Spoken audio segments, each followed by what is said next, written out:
l'action du Saint-Esprit, le parler en langue est aujourd'hui devenu tellement hétéroclite que l'on est en droit de se poser des questions sur son rôle, sur son importance et sur son utilité dans le milieu chrétien. Nous avons reçu ce matin le pasteur Baron Bécou. Il est pasteur de l'église l'Assemblée Vic-Comblé. Et avec lui, nous allons décortiquer cette histoire du parler en langue. Alors tout de suite, nous allons rentrer dans le fond du sujet. Bonjour pasteur. Bonjour mon frère. Alors dites-nous quel est le rôle du parler en langue dans l'église? Le parler en langue est un don donné par le Saint-Esprit pour que la personne, le chrétien, soit édifié soi-même. Parce que beaucoup de fois, quand nous avions prié, nous sommes limités, il y a des vrais sujets qui nous échappent quand nous sommes dans la prière. Alors le Seigneur fait grâce, par le Saint-Esprit, il lui donne le don de parler en langue pour que la personne qui est en train de prier s'édifie de plus en plus. Donc, prenne force de plus en plus lui-même. C'est ça le rôle du parler en langue. Aussi, par le parler en langue, on peut prophétiser. Mais quand on prophétise par le parler en langue, il faut qu'on interprète la langue que nous avions dite. Donc, il faut le don d'interprétation. C'est ça. Pasteur, dites-nous, est-ce que le parler en langue s'apprend? Non, le parler en langue ne s'apprend pas. C'est l'action du Saint-Esprit. La Bible dit dans le livre de Marc, chapitre 16, verset 17, voici les miracles qui accompagneront ceux qui auront cru. Ils saisiront des serpents qui ne leur feront pas du mal. Ils prendront des breuvages mortels qui ne leur feront pas du mal. Ils parleront de nouvelles langues. Donc Jésus est en train de promettre ça à l'Église. Il dit, ne quittez pas Jérusalem jusqu'à ce que vous soyez revêtus de la puissance d'en haut. Être revêtus de la puissance d'en haut pour que le Saint-Esprit vienne aider les chrétiens. Voilà pourquoi le parler en langue ne s'apprend pas, c'est l'action de la divinité. C'est l'action du Saint-Esprit dans l'homme, dans l'Église. D'accord, pasteur, mais est-ce que tous les chrétiens doivent impérativement parler en de nouvelles langues? C'est le souhait parce que le Seigneur avait dit à l'Église, quand il doit faire l'ascension, après la résurrection, il dit à l'Église, ne quittez pas Jérusalem jusqu'à ce que vous soyez revêtus de la puissance d'en haut. Donc toute l'Église devra attendre. Et quand la puissance d'en haut arrive, la promesse à cette Église est qu'ils devront parler des nouvelles langues. D'ailleurs, dans le livre de Actes chapitre 2, quand le jour de la Pentecôte, quand le Saint-Esprit est descendu dans la chambre haute, tous, ils étaient 120, tous se mirent à parler en des nouvelles langues qu'ils n'avaient jamais appris. Ben, c'est vrai que tout de suite, dans l'Église, tout le monde ne parle pas en langue, mais le souhait est que tout le monde puisse parler en langue parce que chacun des membres de l'Église a besoin d'être édifié. Il n'y a pas quelqu'un qui va dire, j'ai écouté la parole, ça me suffit, mais édifier là, ça ne sert pas. Non. Il faudrait que le chrétien s'édifie. Donc, il faudrait que celui qui n'a pas encore eu ce don de parler en langue puisse s'inspirer, qu'il demande à Dieu. S'il demande, le Seigneur va lui faire cette grâce. Et il faut dire aussi qu'au niveau de parler en langue, nous avons deux niveaux. Il y a des langues nouvelles. Ce qu'on appelle les langues nouvelles, c'est une langue que la personne vient de recevoir et apparemment, il va balbutier. Apparemment, quand vous le voyez prier en langue, c'est comme s'il n'a pas la maîtrise lui-même de la langue qu'il est en train de parler. Parce que c'est nouvellement que la chose lui arrive. Mais exerçant ce don du Saint-Esprit, il va vers la perfection. Alors, ce n'est plus la langue nouvelle, ça devient une langue spirituelle. C'est-à-dire que la personne prie en langue, mais avec l'intelligence.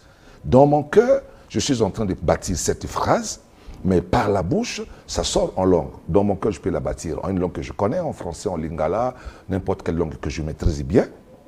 C'est comme ça, prier en langue, aussi prier avec l'esprit. À ce moment-là, quand tu pries en langue avec l'esprit, avec l'intelligence, allais-je dire, ce n'est plus une langue nouvelle, ça devient une langue spirituelle parce que vous avez la maîtrise. Celui qui vous regarde prier en langue, il comprend une sorte de ponctuation.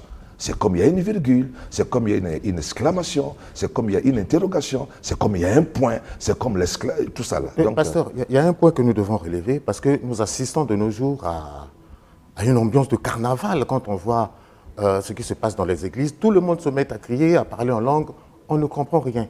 Alors que dès les premiers jours de l'église, ceux qui on parlait en langue à cette époque-là, parlait des langues intelligibles. Chacun comprenait dans sa langue ce qui se disait. Or, de nos jours, personne ne comprend rien.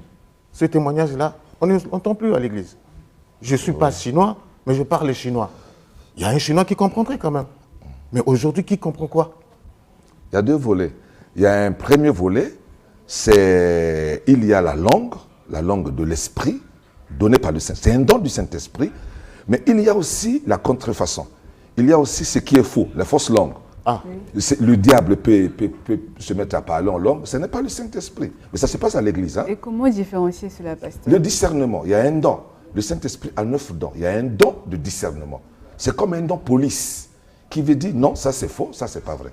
Mais à la question que mon frère a posée, il y a dans le livre de 1 Corinthiens chapitre 14, on parle des langues des anges et les langues des hommes. Effectivement, dans le parler en langue, quand le Saint-Esprit vient dans la personne, le Saint-Esprit peut donner à quelqu'un de s'exprimer en une langue des hommes. Moi, je suis congolais, je n'ai jamais appris russe, je n'ai jamais appris boulou, je n'ai jamais appris indo-chinois. Mais quand le Saint-Esprit vient, s'il y a là un chinois, le Saint-Esprit peut me saisir et je me mets à parler en la langue de ces chinois qui m'entendent glorifier Dieu. C'est comme ça que ça s'est passé le jour de la Pentecôte. Oui. Ça, c'est la langue des hommes. Le Saint-Esprit le donne. Aussi, il y a la langue des anges qu'aucun homme ne peut comprendre si ce n'est pas l'interprétation. Ça aussi, c'est différent. Donc, quand l'Église se met toute à prier en langue, tout le monde se met à prier en langue, c'est une très bonne chose parce que l'apôtre Paul a dit « Je désire que vous parlez en langue, vous tous. » Mais beaucoup de fois, s'il n'y a pas l'esprit de discernement, s'il n'y a pas le don, allez je dis, le don de discernement, il y a beaucoup de gens qui disent le mensonge et ils se créent une transe. Donc ils doivent se taire. Ils doivent se taire, oui. Non, mais il y a des gens qui... Il y a des aventuriers comme ça parmi les enfants de Dieu. Il n'est pas saisi par le Saint-Esprit, mais lui-même fait semblant, c'est souvent les jeunes filles. Le mimétisme. Excusez-moi pour les sœurs, oui. C'est souvent les jeunes sœurs. Il fait semblant de tomber en transe et puis parler, par exemple, et les gens qui n'ont pas le discernement croient que c'est le Saint-Esprit. Moi, je suis allé prier pour une sœur qui me dit, non, il y a ma voisine aussi. Ma voisine aussi, il faut que tu puisses prier pour elle. Ok. Non, on va chez la voisine. Maman, oui, j'avais dit que les pasteurs viennent chez toi, amènent aussi chez moi. Qu'est-ce qui s'est passé la nuit? Il s'est passé que, excusez-moi, je prends une minute. Allez-y. Il s'est passé que son monsieur a demandé pardon à madame la nuit. Hey, madame, tu me pardonnes parce qu'effectivement, je t'avais menti. Je suis sorti avec ta voisine là, un tel. Ah bon? Madame se calme. Et quand le pasteur vient les visiter, il dit, pasteur, il faut qu'on aille prier pour l'autre. Et quand on arrive chez la voisine, la sœur fait une fausse langue. Elle se met comme une transe à parler en langue, tout ça, et à tapoter sur la rivale. En tout cas, des coups de poing. Je me suis dit, non, mais le Saint-Esprit ne peut pas être violent, à agresser. Et en ma présence, surtout. Alors, j'étais obligé d'être au milieu. Mais au fur et à mesure que je m'interposais, la sœur, j'ai dit que c'est le diable. Et j'ai gueulé, j'ai dit, c'est le diable, arrête-toi au nom de Jésus. C'était même pas le diable, c'était elle-même, parce qu'elle était en colère, contre celle qu'elle considérait comme une rivale. Donc, dans l'église, c'est des choses qui arrivent. Il y a des gens qui disent le mensonge. En dehors de ce mensonge, il y a aussi les mensonges de Satan. L'esprit du démon peut se déguiser et parle en une langue. Bon, pasteur, quels sont les lieux ou des moments spécifiques pour parler en langue? À tout moment que nous sommes en prière, chez moi à la maison, je peux prier. Pasteur, excusez, même pendant la prédication, vous êtes là en train de prêcher, allez, vous rentrez en langue, vous revenez dans la langue. Non. Celui qui parle en langue ne s'adresse pas aux hommes. Celui qui parle en langue s'adresse à Dieu. Je ne peux pas aujourd'hui, en face des journalistes, me mettre à les parler en langue. Ça, c'est de l'aventure. Ça n'existe pas. Donc, quand je prêche, je m'adresse à l'auditoire, à l'église qui me voit, qui m'écoute. Ils doivent écouter pour avoir la foi, parce que la foi vient de ce qu'on entend. Mais si je les parle en langue, c'est de l'aventure, c'est un spectacle en fait. Il y a des gens qui le font, mais c'est malheureux, c'est des spectacles. Il y a des amis qui se disent pasteurs, qui le font, mais c'est des spectacles. Où on a déjà vu aussi deux personnes en train de se parler en langue. Ils se disputent en langue. Ils se disputent en langue. Dans l'église. Dans l'église. Personne ne comprend. Celui qui parle en langue, la Bible dit qu'il s'adresse à Dieu. Il ne s'adresse pas à l'homme. Et même celui qui parle en langue dans l'église devra interpréter. S'il n'a pas interprété pour que les autres soient édifiés, il doit donc parler à voix basse ou il doit se taire. C'est ce que la Bible dit. On ne peut pas se mettre à l'église et dire papa, tout le monde papa. Et personne n'interprète ça. Crée un vacarme. Et la Bible dit dans 1 Corinthiens chapitre 14, verset 34, Dieu n'est pas un Dieu de désordre, mais c'est un Dieu d'ordre et de paix. Mais là, c'est un désordre. Il faut interdire ça. Pasteur, à ce moment, qui mettra l'ordre lorsqu'il y a le désordre entre le parlant langue? Le Saint-Esprit lui-même, parce que le Saint-Esprit a donné à l'Église 9 dons. Il y a 9 dons d'inspiration, 9 dons de révélation, et 3 dons d'inspiration, 3 dons de révélation et 3 dons de puissance. Donc, dans chaque don, il y a le don police, même dans le don de miracle, même le don de guérison, même le don de foi. Il y a un don qu'on appelle le don du discernement. C'est ce don qui sert de police, qui dit non, ça c'est faux. Même si c'est une guérison.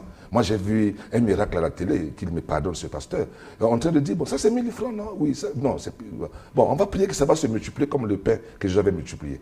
Dans la cuvette, dans un seau, il dit qu'on amène un pagne, on couvre le pagne, et il prie à l'intérieur là-bas, et il montre aux gens beaucoup d'argent, beaucoup d'argent. Les gens acclament. Je sais que c'est faux, parce qu'il avait des billets dans les manches. Et quand il demande qu'on amène un pagne, le pagne qui couvre le seau, et lui se met là, à l'intérieur là-bas, en train de parler, l'homme fait ça, c'était sorti les billets qui étaient dans les manches de sa chemise.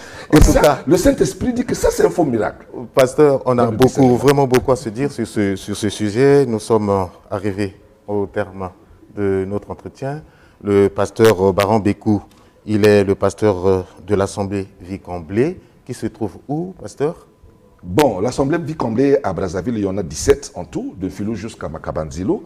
Mais l'église centrale, où est-ce que je suis, c'est au numéro 4 de la rue Ndolo à Talangay. Et votre numéro de téléphone? Je suis au 06 633 27 72. 06 633 27 72. Merci beaucoup, pasteur, d'être passé. Nous allons partir chez nos frères les Winaïva. Tout de suite, poursuivons notre programme.